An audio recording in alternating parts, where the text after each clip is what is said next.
Mort de George Floyd, la ville de New York va réformer le travail de la police.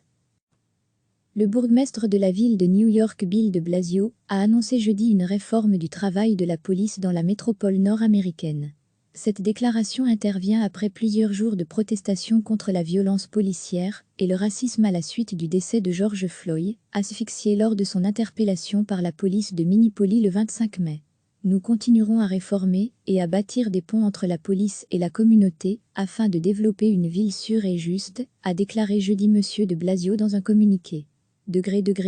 À lire aussi, après la colère, le temps des hommages à George Floyd, suivez la cérémonie, en direct dès 19h50. Des milliers de personnes ont continué à protester pacifiquement ces dernières 24 heures contre le racisme et pour la justice en faveur de George Floyd, décédé des suites de violences policières le 25 mai.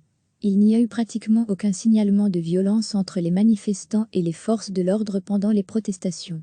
La police a cependant dû procéder à plusieurs arrestations, puisque de nombreux manifestants n'ont pas respecté le couvre-feu. Ce dernier, en vigueur depuis lundi, afin de parer les pillages et la violence, prendra fin dimanche.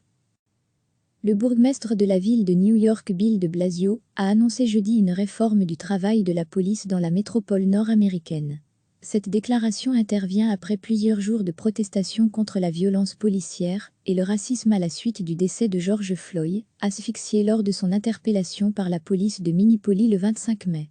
Nous continuerons à réformer et à bâtir des ponts entre la police et la communauté afin de développer une ville sûre et juste, a déclaré jeudi M. de Blasio dans un communiqué. À lire aussi, après la colère, le temps des hommages à George Floyd, suivez la cérémonie, en direct dès 19h50. Des milliers de personnes ont continué à protester pacifiquement ces dernières 24 heures contre le racisme et pour la justice en faveur de George Floyd, décédé des suites de violences policières le 25 mai.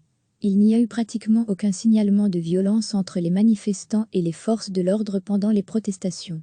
La police a cependant dû procéder à plusieurs arrestations, puisque de nombreux manifestants n'ont pas respecté le couvre-feu. Ce dernier, en vigueur depuis lundi, afin de parer les pillages et la violence, prendra fin dimanche. Cliquez sur s'abonner pour recevoir les dernières nouvelles.